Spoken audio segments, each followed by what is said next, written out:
and gentlemen, round of applause for Sanjana Gobin.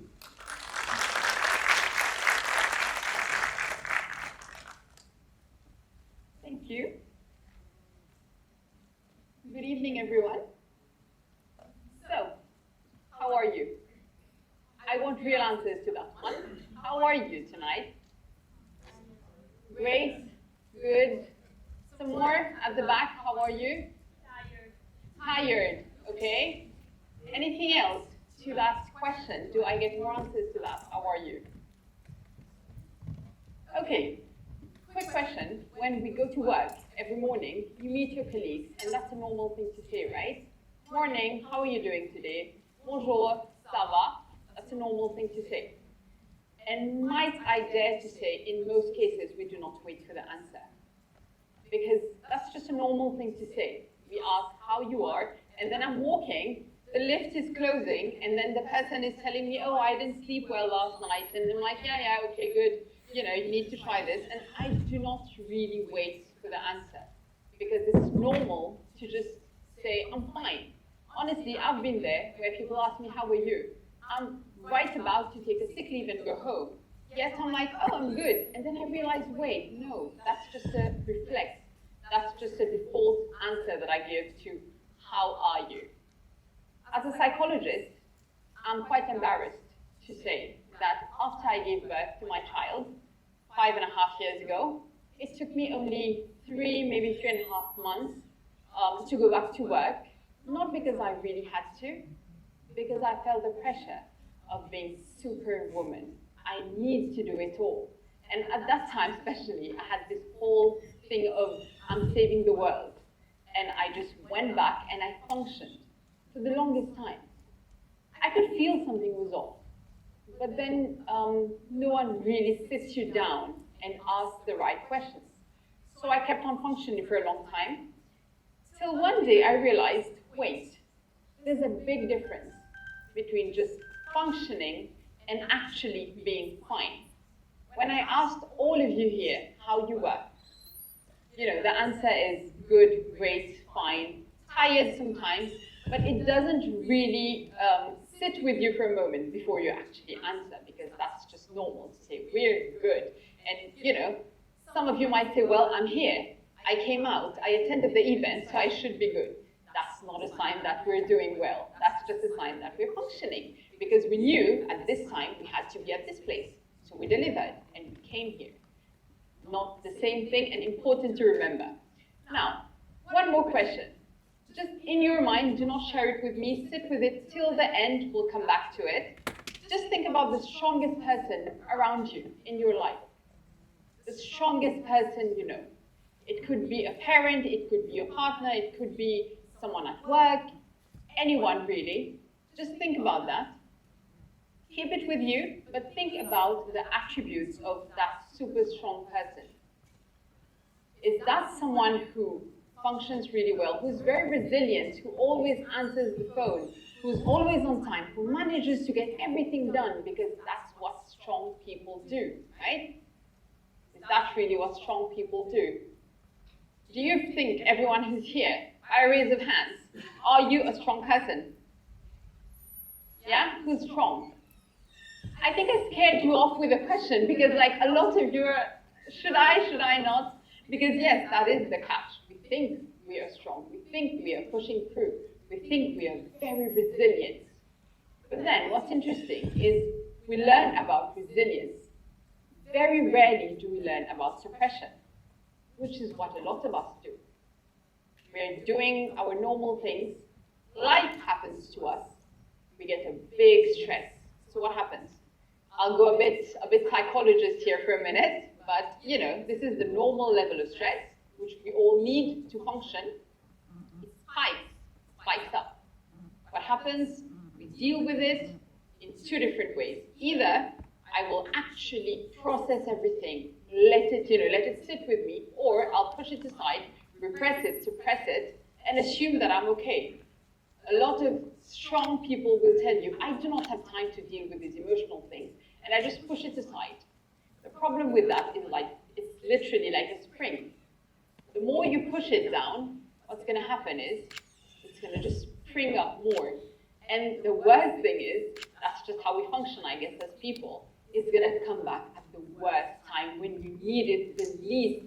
That's when it decides, oh, hello, I'm your trauma from 5 years, and you just didn't address it, and here I am at the worst time, and deal with me now because you repressed me when you shouldn't have. And that's kind of what a lot of us would normally do. We do not understand that the nervous system is supposed to, yes, we do have stresses, and then technically we give it time to go back to normal. Now what happens is, a lot of us, it goes up, and then it stays there for the longest time.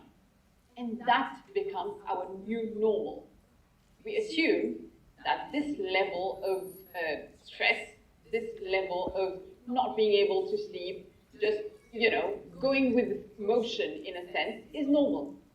And I work with a lot of companies, I deliver trainings, I work on wellness strategies, and I've seen so many people at the highest levels who truly haven't taken a moment to actually understand, how am I doing?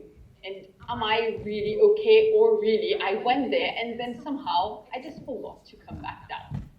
Because nowadays, and because I'm talking about strength, resilience, suppression, one word that I cannot skip is burnout. We all hear about it. It used to be, so there's been trends in psychology. First, obviously, I would say my parents' generation, before that, people used to have stress. It's not like they didn't have any stress in their lives, but the word, obviously, as much as we use it now, was not a thing.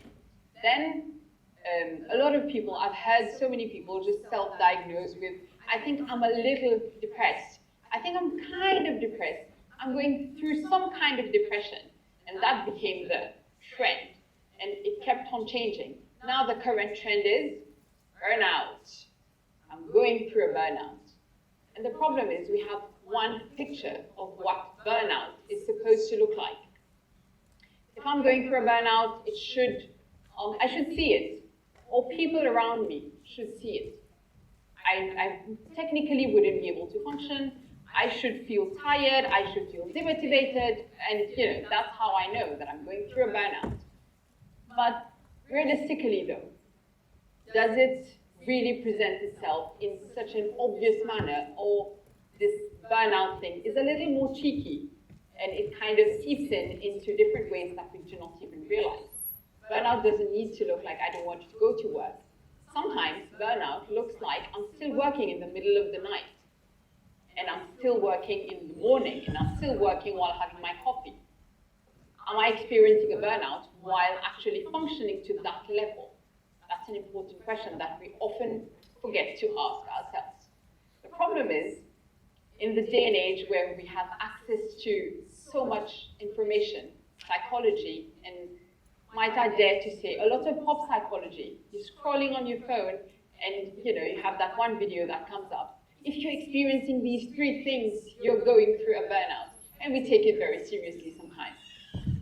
Is it as, and that kind of, and the interesting thing is, algorithm, once you start looking at those, you will get a lot of those, and then you will also get 5 ways to come out of burnout.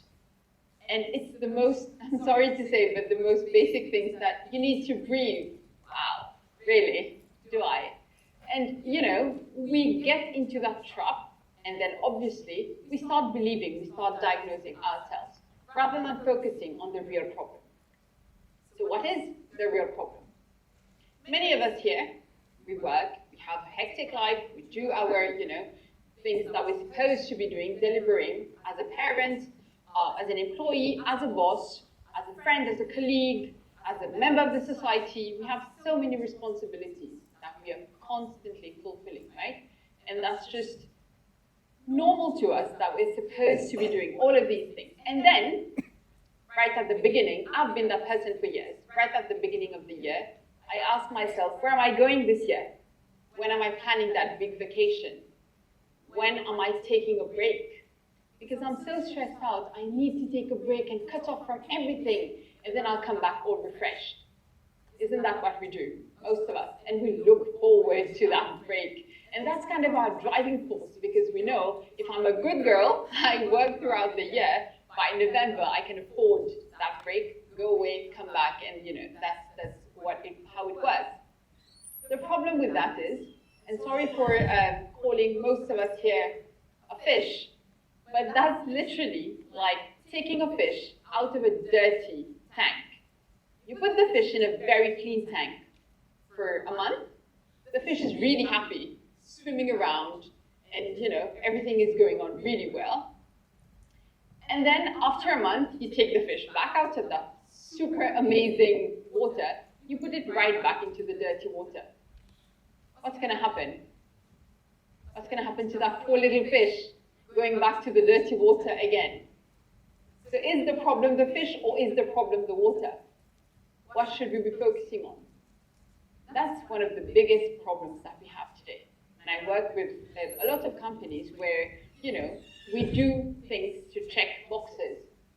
I'm invited very often to talk about burnout, to talk about wellness in companies. And before we even start the workshops, the trainings, anything that I'm doing, I do often get a little conversation on the side, usually from someone from human capital, HR, who'll come and tell me, that's amazing, we really wanted you to be here. Just be careful that right after, we don't get people coming up to us and telling us that they're experiencing burnout. So give them enough information for them to know we're experiencing burnout, but I don't want them to come and bother me with it. Or the worst one is, sometimes even when you're pitching to a company to, do a workshop training on mental health, burnout, anything, and that's true, that's real life experience. I've heard people say, oh, but then people will realize that something is wrong. But isn't that the point though? Rather than just ticking a box, don't you really want to know? Don't you want your people to know that something is wrong? And if it's wrong, at least you can start by fixing it somewhere. You cannot just keep on going. Now, we all, again, we've been employees at some point. What is rewarded in the workplace or in the society in general? What is rewarded? Is someone rewarding you because, oh, you look really well, you seem to have amazing mental health and you're at peace and you're happy, so I'm giving you a bonus for that? Or obviously, you're working a lot, you're achieving your targets, you're exceeding your targets, and you stand out because you're performing really well. That's why you get that raise, you get that bonus, you get everything that you're expecting. So we, as people, are trained, obviously, because that's just normal, right? Where I get the reinforcement is where I will put in all the effort. And we get all the rewards, all the reinforcement, just for performing. And that's what we do. Most of us, I can share with you as a parent, sometimes, I do find myself performing even as a parent, as a daughter, as a sister, because I have a list of responsibilities, and I'm sure most of us here, if we think about it, we do have that list of responsibilities where I'm in that situation, I perform that role to the best, I will be rewarded in different situations, in different ways. But generally, we need some kind of reward. And the problem about wellness, about being, happy, being at peace, is that that's the only reward. You have no other reward for being happy or for being at peace. No one is going to come and tell you, oh, I'm so happy, you're feeling good.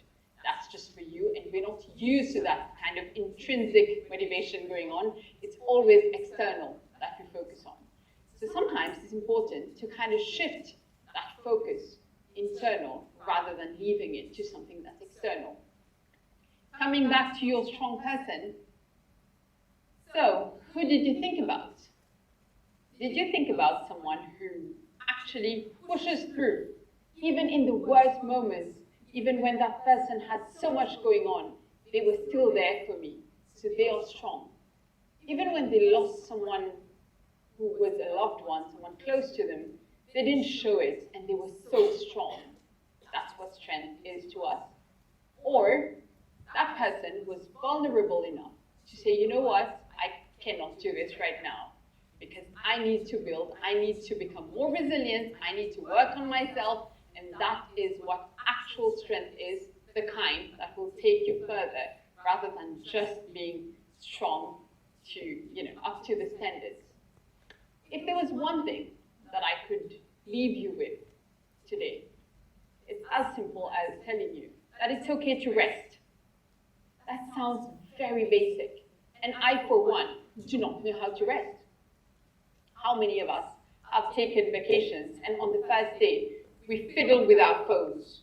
We need to check the mails and we need to, when people tell me they're taking, a week-long vacation, I find that very funny because the first 2-3 days, you're disconnecting, you have 1 day of vacation and then the few days that are at the end of it, you're stressing while going back to work. Technically, that was your vacation. That's terrible. So obviously, just a reminder, it's okay to rest. It's okay sometimes to not be okay. And most importantly, it's okay to just be. On that note, ladies and gentlemen, thank you so much for your attention.